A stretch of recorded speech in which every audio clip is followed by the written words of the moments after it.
1 ঘন্টার পথ অতিক্রম করা যাচ্ছে মাত্র 5 মিনিটে, তাও আবার যানজটে স্থবির হয়ে থাকা রাজধানী ঢাকাতে। শুনতে অবিশ্বাস্য মনে হলেও এটাই সত্য।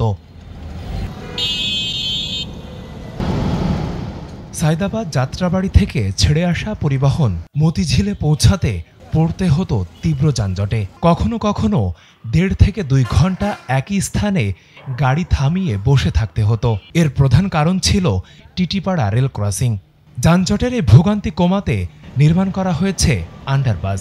যাত্রাবাড়ি থেকে অথবা আমরা এই খিলগাঁও থেকে মতিঝিল যেতাম প্রায় আধা ঘন্টা 1 ঘন্টা সময় লাগতো, এমন 2 ঘন্টা সময় লাগতো।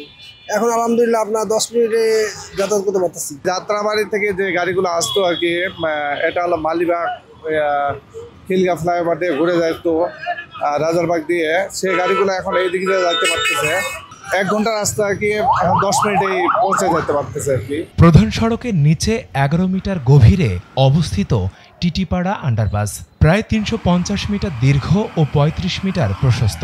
রয়েছে 6টি লেন, যার মধ্যে 4টি মোটরযানের জন্য, অন্য 2টি রিক্সা ও সাইকেলের জন্য।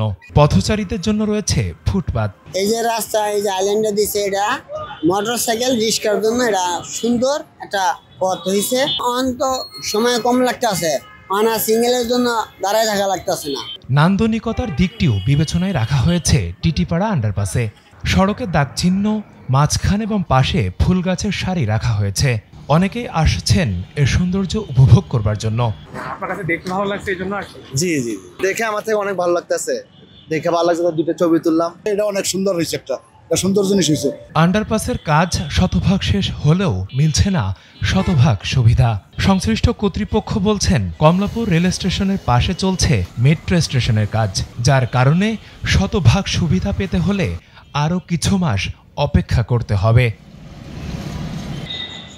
ফেরদৌস সাগর, সময়ের আলো, ঢাকা।